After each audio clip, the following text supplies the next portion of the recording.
Assalamualaikum warahmatullahi wabarakatuh.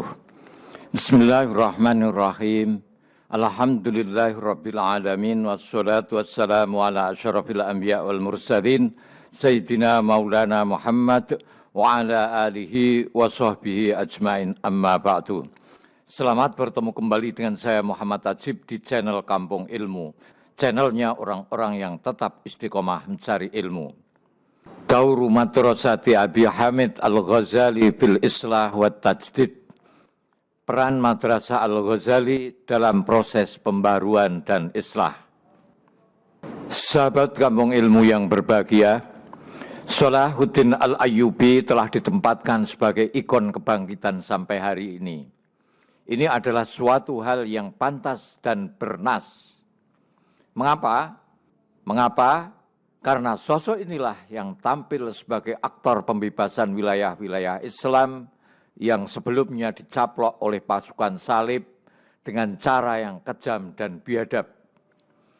Dialah yang berhasil mengubah kondisi terpuruk umat Islam yang tercerai-berai disebabkan perbedaan berbagai mazhab-mazhab menjadi umat yang bersatu lagi. Dialah yang berhasil menyiapkan umat untuk mengusung risalah jihad. Dialah yang membuat perubahan yang berhasil mengembalikan kedaulatan umat Islam, termasuk merebut kembali Palestina. Salahuddin Yusuf bin Ayyub, atau lebih dikenal dengan Salahuddin Al-Ayyubi, yang hidup antara tahun 532 sampai 589 Hijriah, adalah sosok yang sangat populer dalam sejarah Islam dan Eropa. Sepak terjangnya dalam perang salib dan keberhasilannya merebut Al-Quds atau Palestina dari penguasa Kristen telah menempatkan Salahuddin sebagai tokoh yang paling berpengaruh di masa itu. Ia berhasil menghentikan serangkaian perang salib yang diserukan pertama kali oleh Paus Urban II pada 25 November 1095 Masehi. Salahuddin Al-Ayyubi menjadi legenda dan kisah suksesnya menjadi inspirasi lintas generasi umat Islam. Di balik segala bentuk heroisme sepak terjang Nuruddin, Zangki, dan Salahuddin yang secara faktual memang benar, sebenarnya ada satu mata rantai yang hilang jika kita hanya terpaku pada sosok Salahuddin saja. Ada rentang masa sekitar 50 tahun antara jatuhnya wilayah-wilayah Islam di Syam ke tangan pasukan salib dengan munculnya model perjuangan Nuruddin Zangki dan Salahuddin Al-Ayyubi. Pertanyaan besar muncul di sini dan ini menuntut jawaban yang sangat mendesak. Apa yang terjadi pada umat Islam selama masa setengah abad tersebut? Faktor-faktor apakah yang telah mengubah kondisi umat Islam dari terpuruk menjadi bangkit? Bahkan meraih kemenangan besar melawan pasukan Eropa. Apakah karena faktor individual Salahuddin Al-Ayyubi dan mengandalkan kekuatan figur semata, ataukah karena faktor kolektif atau al-amalul jama'i yang melibatkan seluruh unsur umat? Salahuddin Al-Ayyubi tidak lebih dari bahan baku dari sebuah generasi baru. Generasi ini telah melalui proses pendidikan di madrasah-madrasah dan pesantren, yaitu dengan menanamkan perubahan unsur-unsur yang terkandung di dalam al-anfus atau internal diri orang itu, seperti pemikiran, persepsi, nilai, tradisi, kecenderungan, dan sebagainya. Proses perubahan inilah yang kemudian menyiapkan mereka pada posisi-posisi yang sesuai dengan potensi masing-masing. Maka sebagai akibatnya terjadilah perubahan eksternal yang mengejawantah dalam aspek politik, ekonomi, militer, dan lain-lain. Sehingga segala aktivitas mereka menjadi terarah dan tepat. Urutannya seperti ini, mendirikan madrasah atau pesantren, membina santri atau generasi baru, lalu mengubah pikiran mereka, katakanlah ideologi mereka, persepsi mereka, nilai, tradisi, dan sebagainya. Akibatnya, fikrah Islaminya muncul.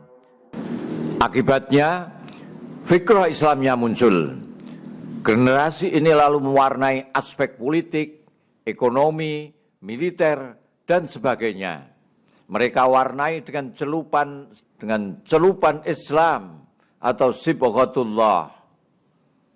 Menyajikan fenomena kebangkitan Islam di masa Salahuddin tampak seperti sedang merangkai mata rantai sejarah dalam satu rangkaian yang utuh. Setiap fakta sejarah saling melengkapi, sehingga dapat memberi jawaban kausalitas atas peristiwa-peristiwa yang terjadi di masa itu. Oleh karenanya, kita dapat memahami apa yang sebenarnya terjadi pada umat Islam sehingga mengalami keterpurukan yang sangat dahsyat sebelum Perang Salib.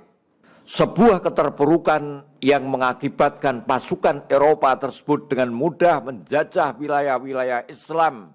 Di saat yang sama, kekhalifahan Islam masih berdiri tegak di Baghdad.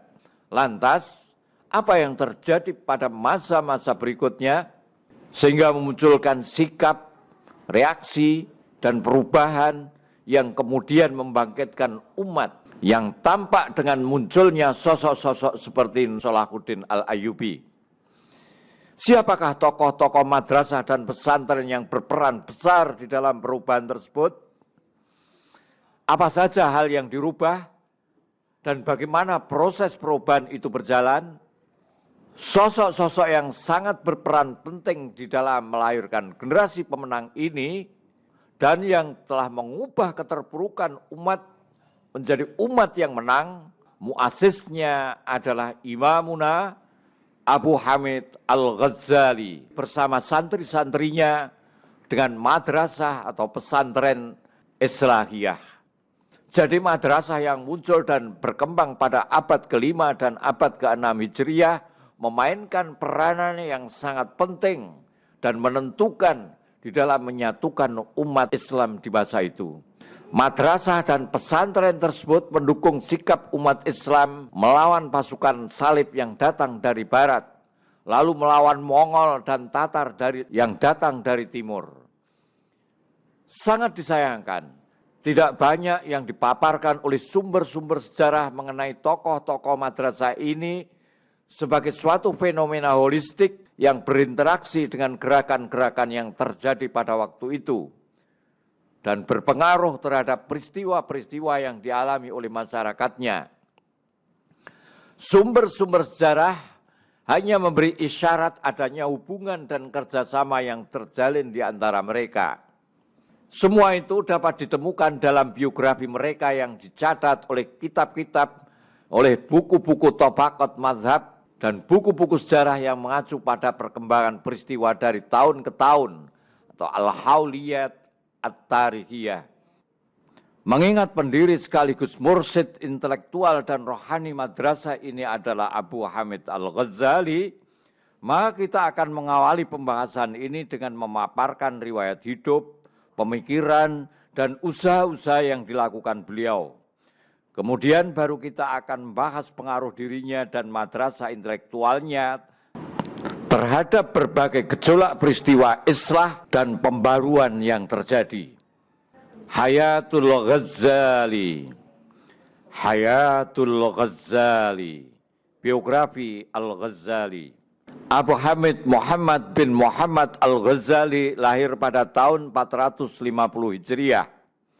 Setelah menyelesaikan pendidikan dasar di kota Tus, Al-Ghazali pergi ke Naisabur untuk berguru kepada Imam Al-Haramain Al-Juwaini. Di tempat yang baru inilah kecerdasan dan kecemerlangan Al-Ghazali berkembang dengan pesat, sehingga Al-Juwaini mengangkatnya sebagai asisten. Selama menjalani tugas barunya ini, Al-Ghazali berhasil menulis karyanya yang berjudul Al-Manqul. Ketika buku ini diperlihatkan kepada syekhnya, Syekh Al-Juwaini mengomentarinya. Tafantani wa ana hayyun, hala sabarta hatta amut. Engkau telah menguburku hidup-hidup, apa engkau tidak sabar menunggu sampai aku meninggal? Maksudnya, kitab karangan Al-Ghazali ini telah mengalahkan kitab Imam Al-Juwaini padahal dia masih hidup. Keputusan Al-Ghazali untuk berguru kepada Imam Al-Juwaini tidak bisa dipisahkan dari watak Al-Ghazali sendiri dan tren pemikiran yang berkembang saat itu. Imam Al-Juwaini adalah seorang tokoh mazhab Asy'ari Asy-Syafi'i. Tokoh-tokoh mazhab Asy'ari saat itu menguasai tampuk tren pemikiran, sehingga mereka memiliki daya tarik tersendiri bagi Al-Ghazali muda yang akalnya selalu haus dengan ilmu pengetahuan. Al-Ghazali sangat menonjol di kalangan Asy'ari, sehingga Menteri Nizamul Muluk memanggil dan mengangkatnya sebagai guru di Madrasah Nizamiyah pada tahun 484 Hijriah, serta menganugerahkan gelar Zainuddin Syaraful Ummah kepadanya. Artinya hiasan agama, kemuliaan umat. Banyak sekali pelajar yang berasal dari berbagai penjuru datang untuk menimba ilmu darinya. Dan banyak ulama-ulama dari berbagai mazhab dan aliran yang mau berguru kepadanya. Mereka sangat kagum dengan pendapat Al-Ghazali, sehingga menukil ucapan-ucapannya dalam kitab-kitab yang mereka karang. Di samping itu, pendapat Al-Ghazali tentang pemerintahan dan wewenang sultan sangat dihormati. Ketika Sultan Malikus Syah meninggal, Al-Ghazali diminta pandangan tentang rencana pelantikan Al-Malik Mahmud bin Sultan Malikus Syah. Al-Ghazali menolaknya dan dia adalah satu-satunya orang yang tidak setuju dengan pelantikan Al-Malik Mahmud dengan alasan masih terlalu kecil, padahal semua ulama lain membolehkannya. Namun akhirnya keputusan diambil sesuai dengan fatwa Al-Ghazali. Dan Barqiyaruk diangkat sebagai pengganti sang sultan. Bagaimanapun, kedudukan tinggi itu tidak menghalangi Al-Ghazali untuk mengkritisi fenomena formalitas di kalangan ulama dan politisi yang bergabung dalam gerakan Islah di bawah komando Nizamul Muluk.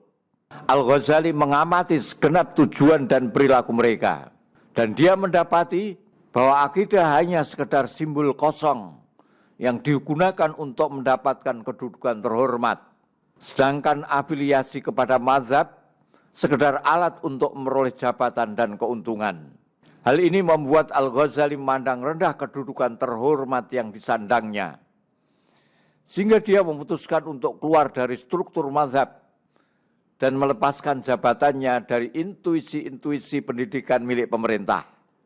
Al-Ghazali memahami hadis Rasulullah SAW yang berbunyi, "Idza ra'aita syuhan muta'an wa hawan muttaba'an wa dunya mu'siratan wa ijaba kulli dzi ra'yin bi ra'yih wa 'alaika bi khassati nafsik wa ta'aka min amril 'ammah."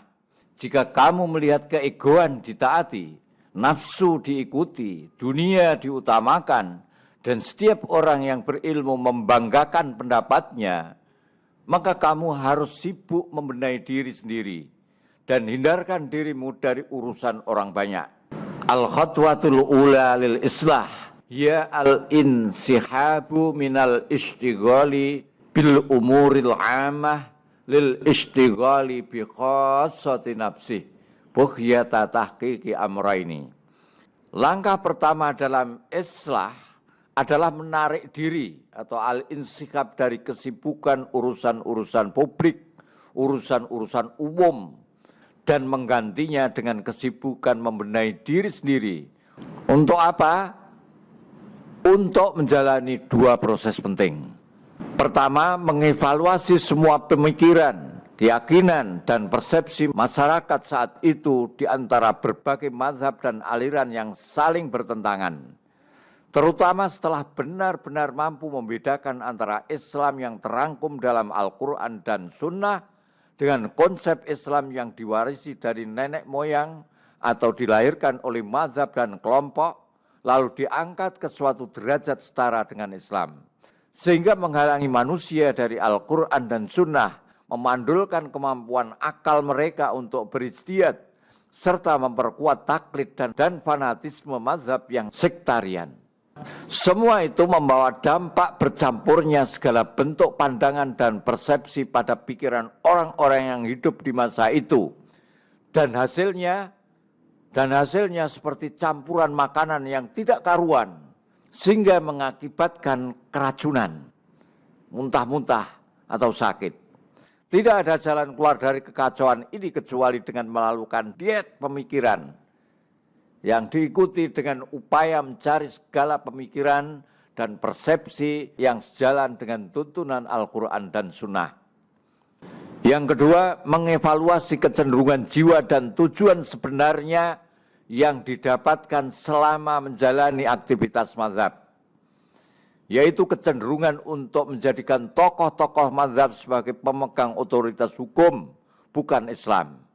Kecenderungan tersebut juga menjerumuskan seseorang dari penyembahan kepada Allah menjadi penyembahan kepada diri sendiri. Dari sikap zuhud terhadap dunia menjadi sangat konsumtif dan berusaha sekuat tenaga untuk mendapatkannya, serta bersaing dengan orang lain dengan dalih berdakwah dan mengajak kepada Islam. Kecenderungan tersebut telah mencampakkan ulama ke dalam kenistaan dan menjadikan mereka sebagai mainan para penguasa. Al-Ghazali memahami semua itu dengan baik, sehingga dia mulai sibuk membenahi dirinya sendiri dan pemikirannya. Sikap zuhud dan tasawuf menjadi pilihan barunya sejak dia mulai berguru kepada Syekh Fadl bin Muhammad Al-Farmadhi, murid Abu Al-Qasim Al-Qushairi yang sangat terkenal pada masa itu, sehingga menjadi tumpuan utama para pendamba zuhud dan tasawuf. Tidak lama kemudian Al-Ghazali melepaskan semua jabatannya. Dia pergi menuju Syam dan tinggal di sana selama 10 tahun dengan terus berpindah-pindah dari satu tempat ke tempat yang lain antara Damaskus, Baitul Maqdis, dan Hijaz. Dalam kurun waktu tersebut, Al-Ghazali benar-benar mengevaluasi seluruh pemikiran dan keyakinannya dan berusaha meluruskan perilaku dan kecenderungan jiwanya. Akhirnya Al-Ghazali berhasil membangun konsepnya sendiri yang ia yakini kebenarannya dan merasa puas dengannya. Di puncak kepuasannya itu, Al-Ghazali mengarang sebuah kitab yang berjudul Al-Munqidh Minadh Dhalal, penyelamat dari kesesatan. Setelah menyelesaikan petualangan fisik dan intelektual itu, Al-Ghazali kembali ke Baghdad. Di sana dia membuka majelis ceramah dan mulai mengajar serta mengajarkan kitab Ihya Ulumuddin yang ditulis selama bertualangan ke Syam. Kemudian ia meninggalkan Baghdad dan menuju kota kelahirannya, Tus, untuk seterusnya mengajar dan membimbing masyarakat di sana. Setelah kepindahannya ke Tus, Menteri Fahrul Muluk bin Nizamul Muluk menghubunginya, kemudian mengangkatnya sebagai guru di Madrasah Nizamiyah Naisabur untuk yang kedua kalinya.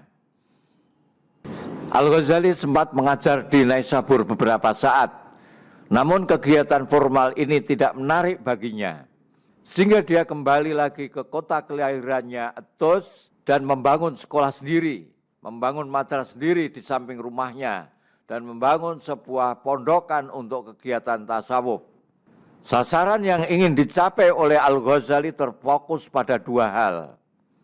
Pertama, melahirkan generasi baru ulama dan elit pemimpin yang mau berbuat dengan pemikiran yang bersatu dan tidak terpecah-pecah, saling melengkapi dan tidak saling menjegal, memiliki tujuan tulus ikhlas untuk Allah, serta sesuai dengan tuntunan risalah Islam.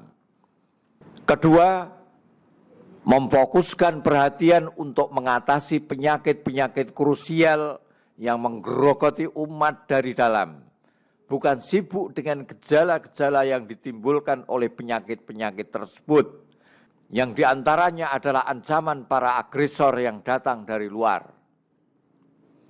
Al-Ghazali tetap konsisten membagi waktunya sesibuk apapun untuk mengajar, menulis, dan beribadah sampai meninggal dunia pada hari Senin 14 Jumadil Akhir 505 Hijriah atau 1111 Masehi. Tampaknya sikap zuhud yang dijalani oleh Al-Ghazali membuahkan perubahan revolusioner pada kepribadiannya. Ketika masih mengajar di Madrasah Nizamiyah Baghdad, saat masih menjadi ulama mazhab, pakaian dan kendaraan yang digunakannya diperkirakan senilai 500 dinar. Berapa juta itu bunga, berapa miliar itu. Namun setelah mengamalkan zuhud, semuanya hanya ditaksir sekitar 15 kirot saja. Ketika Anusirwan, pejabat tinggi Khalifah di Tus, berkunjung ke kediamannya, Al-Ghazali berkata kepadanya, waktu yang kamu gunakan akan diperhitungkan. Kau ibarat pesuruh yang sedang disewa. Maka manfaatkan waktu untuk tugasmu itu. Itu lebih baik daripada mengunjungiku. Maka keluarlah pejabat tinggi tersebut dan berkata, La ilaha illallah. Diakah yang sewaktu masih muda selalu meminta tambahan gelar kepadaku dan suka memakai emas dan pakaian sutra, lalu keadaannya sekarang berubah menjadi seperti ini? Abu Hasan Abdul Ghafir bin Ismail Al-Farisi menggambarkan perubahan sikap Al-Ghazali seperti berikut. Saya sering menemuinya. Tadinya tidak pernah terlintas dalam hati saya bahwa akan terjadi perubahan seperti ini, mengingat apa yang saya ketahui darinya di masa lalu. Saat itu dia terkesan tidak bisa mengontrol diri, tidak akrab, dan menganggap rendah serta meremehkan orang lain dengan penuh sikap sombong, arogan, dan bangga dengan kelebihan dirinya dalam berbicara, kecerdasan, kemampuan, berargumentasi, mendapat kehormatan, kedudukan yang tinggi. Namun keadaannya sekarang berubah total dan dia berhasil membersihkan diri dari sifat-sifat buruk itu. Al-Ghazali tidak sendirian dalam menerapkan konsep al-insihab wal-audah. Masih ada beberapa tokoh lain yang pernah sama-sama berada di bawah bayang-bayang mazhabisme, namun akhirnya meyakini gagasan yang sama seperti Al-Ghazali. Beberapa tokoh tersebut adalah Ibrahim bin Al-Mutahhir, salah seorang kolega Al-Ghazali ketika berguru kepada Imam Al-Juwaini. Dia menjadi sahabat Al-Ghazali selama petualangannya ke Irak, Syam, dan Hijaz. Kemudian kembali ke negerinya di Jurjan dan mengajar di sebuah madrasah pribadi yang khusus dibangun untuknya, persis seperti yang dilakukan oleh Al-Ghazali, sampai beliau mati syahid karena dibunuh pada tahun 513 Hijriah. Demikian pula dengan Abul Qasim Ismail bin Abdul Malik Al-Hakimi. Ia juga salah seorang kolega Al-Ghazali saat belajar pada Imam Al-Juwaini. Dia menyertai perjalanan Al-Ghazali ke Irak, Syam, dan Hijaz. Menemaninya selama mengajar di Tus dan dimakamkan di samping kuburannya pada tahun 529 Hijriah. Metode Al-Ghazali dalam melakukan islah. Metode islah dan pembaruan yang dilakukan Al-Ghazali berdasarkan pada 3 kaidah utama. Kaidah pertama, sesungguhnya tujuan dasar keberadaan umat muslim atau umat al-muslimah adalah untuk membawa risalah Islam kepada seluruh alam semesta. Jika umat ini berpangku tangan dan tidak menyampaikan risalah Islam, maka dunia akan dipenuhi oleh berbagai macam kekacauan dan kerusakan yang besar. Umat Islam dan masyarakat lainnya akan menjadi korban dari keengganan kaum muslimin untuk menyebarkan risalahnya. Umat Islam dan masyarakat lainnya akan menjadi korban dari keengganan kaum muslimin untuk menyebarkan risalahnya. Kaidah kedua, kaidah ini memiliki hubungan yang sangat erat dengan kaidah pertama. Umat Islam dituntut untuk menyebarkan misi islah, misi kebaikan ke seluruh pelosok bumi. Namun pada kenyataannya mereka malah berpangku tangan dan tidak menyampaikan misi tersebut. Maka yang harus dilakukan adalah mencari penyebab sikap berpangku tangan tersebut dari internal umat Islam sendiri. Kaidah ketiga ini menjadi pelengkap kaidah kedua. Ada kebutuhan yang sangat mendesak untuk menemukan penyebab sikap berpangku tangan kaum muslimin. Maka tujuan terakhir dari pencarian ini adalah melakukan diagnosa dan memberi jalan keluar. Bukan sekedar menunjukkan reaksi emosional yang bersifat negatif, yang bersikap negatif dengan sibuk mencari kambing hitam dan saling menuduh. Berdasarkan persepsi inilah, usaha Al-Ghazali untuk melakukan islah dan pembaruan memiliki sifat-sifat istimewa sebagai berikut. Sifat pertama, tulisan-tulisan Al-Ghazali sama sekali tidak memuat ajakan kaum muslimin untuk berjihad melawan kaum salib dan agresor asing lainnya.